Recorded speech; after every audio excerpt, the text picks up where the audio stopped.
Nakakatuwa ba ang pag-edit, filter, AI picture ng Jomcar na ginagawa ng iba?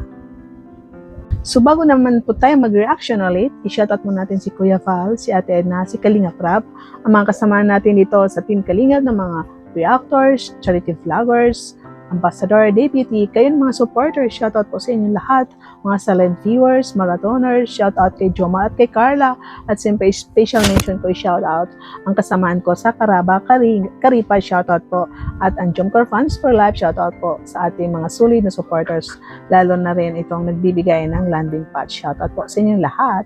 So, mga kalingap Jomcar, pag content creator tayo, nagpa-practice tayo ng paggawa ng video or pictures na para magkaroon tayo ng maraming views, maraming matutuwa sa ating video, maraming matutuwa sa ating picture, lalo na ang caption. Kaya iba-ibang style ng mga content creator, paano nila pagandahin ang kanilang video, ang kanilang pictures na ginagawa. Nakita po natin dito sa social media, lalong lumalala or lalong naka-highlights itong mga AI video, AI pictures na yung pusa ay nagsasalita, yung mga bagong panganak sumasaya, marami pa, no? Marami pa tayong nakikita na yung mga matatanda is grabe yung malakas ang katawan nila, lumilipad at kung ano-ano pa, lahat po yun ay AI pictures.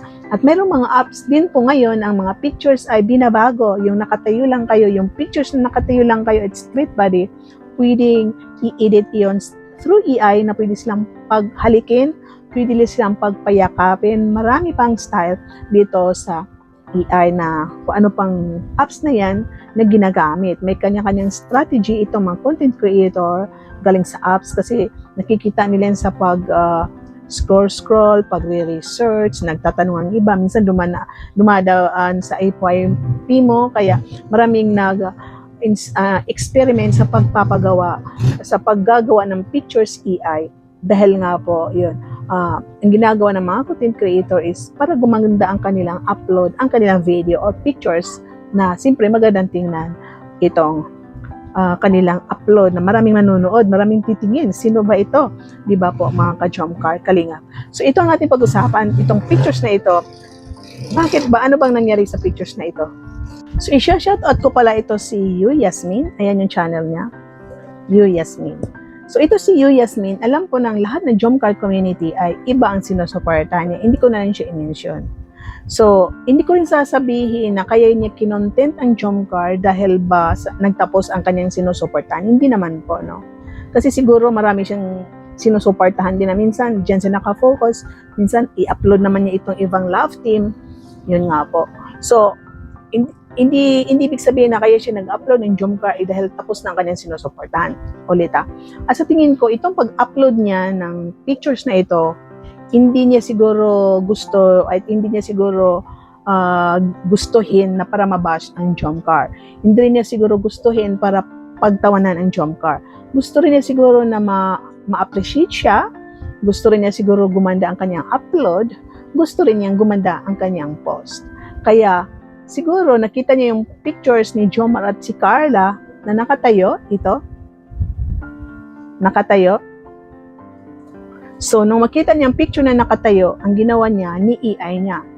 Anong ginawa niya? Pinagyakap niya ang dalawa. Pinagyakap niya ang dalawa ito. So, ako, nung dumaan sa akin, sabi ko, walang picture na ganito kasi dumaan. Kasi isa lang nakita ko yung nakatayo ang Jomcar. Kasi simula noon hindi natin nakita ang Jomcar na nagyayakapan ng gano'n, no? Nakikita lang natin pag may mga pictorial na sinasabi ng photographer na ganito ang gawin niyo. Pero yung mga upload lang na vlog is walang mga ganyan po, no? So, isa ako sa hindi maniniwala. So, ang ginawa ko, kasi nakita ko ang picture niya, ang ginawa ko, tinignan ko ang picture. Kasi alam ko, pag tayo content creator, ang purpose natin para maraming manood. Hindi para i-bash ang isang tao. Mayroon na iba na binabash nila yung mga mali, na ibang nakikita nila, nag-a-upload sila para sabihin nila yung point of view nila doon sa napanood nila, kukuha sila ng pictures doon at i-upload nila, tapos din sila magbibigay ng POV sa kanilang post. Pero ito si Yu Jasmine, hindi niya siguro sinasadya, hindi yan ang purpose niya siguro para i-bash at pagtawanan ang picture ni Carla. Pero para po sa akin, Yu Jasmine, sorry po, hindi po sa binabash kita. Para sa akin po, pag mag-EI tayo, bago natin i-upload, i-check natin. Ang purpose natin, di ba, ako, I admit, nag-i-AI rin ako, pero ibang AI ang ginagamit ko, no? Hindi ko katulad ng ibang AI kasi hindi po talaga ako magaling sa pag-edit. Nag-i-edit lang ako kung anong kaya ko, di ba po? So nakita ko itong kasi minsan kumukuha rin ako sa mga pictures na kasama, nakikita ko, nagsisave ako kasi yun din ang ginagawa ng iba, kumukuha sila sa mga picture ko, nagsisave sila. Kumukuha tayo sa pictures ni Kalinga Prab, sinisave natin, di ba po? Nagre-re-upload tayo, nagre-repost tayo. So, ang sa atin, gusto natin is maraming matuwa, maraming manood. So, ang AI natin, kasi hindi tayo basher, ang ginagawa natin para gumanda ang ating sinusuportan. I-AI natin yung pictures ng dalawa o itong sinusuportan natin para gumanda. Bihisan natin sila ng magagandang damit para lalong gumanda. Bibihisan natin sila ng magandang damit na bagay sa kanila. Kung i-AI natin, i-edit natin, bago natin i-upload, i-check natin kung gumanda ba sila lalo.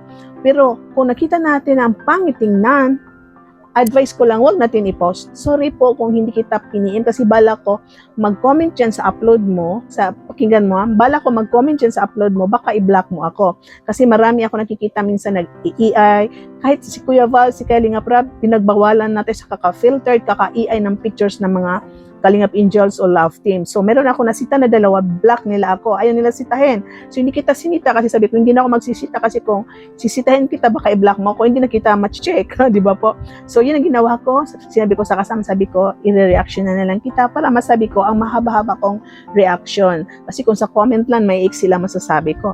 Kaya ito ang sabi ko na, hindi ka naman basher. Ang purpose mo siguro is matuwa ang viewers mo, supporters mo. Ang purpose mo siguro is maraming manood. Ang purpose mo siguro is yung maganda, hindi para pagtawanan ng jump car. Alam ko na hindi mo gusto na pagtawanan ng jump car, pero para sa akin, I'm sure na ganun ka rin.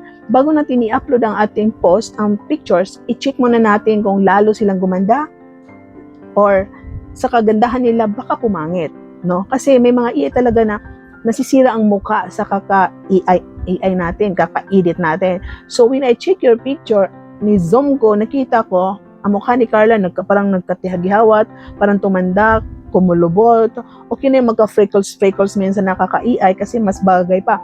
Nung i-zoom ko ang picture ni Carla, ni Jomar, nakita ko ang buhok niya gumanon, ang nguso niya gumanon, ibang nangyari sa pictures niya, ipapakita ko i-zoom ko ang picture, baka hindi mo check ang picture mo, i-zoom ko ang picture, ipapakita ko. So ito pong sinabi ko na picture, hindi maganda ang kalabasan ng kaka-AI natin. So dapat pag-isipan muna natin bago natin i-upload pinapangitin niyo ang pogi na bata. So ayun, iba po talaga nangyari sa picture. So hindi po nakakatuwa. Kaya sabi ko, ano ba to? Karapat dapat ba ito? Kasi nga po, ang dapat sa atin ng mga content creator, papagandahin natin dahil hindi tayo basher, papagandahin natin. So, ginawa ko itong content, for example, sa mga kasamahan natin ng mga content creator, ng mga sumusuporta sa mga tandems, na huwag po tayo mag-AI ng mga picture na ikakapangit nila. Kasi alam po natin na gwapo si Jomar, tapos mag-AI tayo, tapos gagano ng mukha niya, yung nguso niya parang nabasag, no? Parang kung anong pinagtagpitabi dyan ng mga marpel dyan sa ngipin niya, sa nguso niya. Tapos si Carla, ang ganda-ganda ng kutis, namumulas dahil sa bash. Ang puti-puti nila dahil sa gluta. Ngayon, ang nangyari sa kanila, parang silang nigra-negro, no? Okay yung kung natural sa buhay nila, pinanganak silang nigra-negro dahil okay lang yun kasi ganyan sila. Pero yung magaganda sila, ang nangyari sa kanila, pinapangit, hindi po nakakatuwa. So sana po sa mga kasamahan ko, ikaw, you Jasmine, sana huwag ka magalit. Ang advice ko lang sa'yo, pag nag-edit ka, i-check mo muna, huwag mo i-upload. Gawa ka ng bago na yung mas lalo silang gumanda kasi maganda at pogi. Malalo silang pumogi, lalo silang gumanda or the same sa mukha nila, na same sa kanilang beauty at ganda na hindi na magbabago. Hindi yung para papangitin sila. Okay po, kasi baka may makakita dyan na pagtawanan. Sabi nila, ay pangit-pangit pala si Jomar. Sabi nila gwapo. Ay pangit-pangit pala si Carla. Sabi nila maganda. Pero hindi nila alam na yung picture na nakita nila is AI na pumangit dahil sa kaka-edit natin, dahil sa kaka-filter natin, pumangit. Pero ang totoo is maganda at gwapo si Jomar. So yan nga lang po, no? Sana po, wag sa mga kasama natin, pag-isipan muna natin yung kaka-AI natin kasi minsan ako rin nag-AI ako, ay pangit, dinidelete ko na lang. So pag may nakita ko nag-post na maganda, sabi ko, ay, isave ko to, i-repost ko. So sana po, magkaisa tayo for good sa beneficiary, hindi para magkaroon ng bashing, kundi magkaisa po tayo, love lang po tayo. So peace po sa iyo, you Jasmine. God bless you sa iyong sunusuporta suportahan. Okay lang po na sumuporta ka sa Jomcar dahil alam po natin na kahit yun nga po, hindi pa natin alam na may susunod pa dito sa EDC at alam pa natin na marami pang nagmamahal kay Viancy at kay Edo. At tuloy-tuloy lang po suporta mo sa Kalingap. Bye-bye po and God bless you sa lahat. Paki-like po ating video, paki-subscribe. Don't skip ad. Thank you po, shout out po, and keep smiling everyone. Happy Sunday!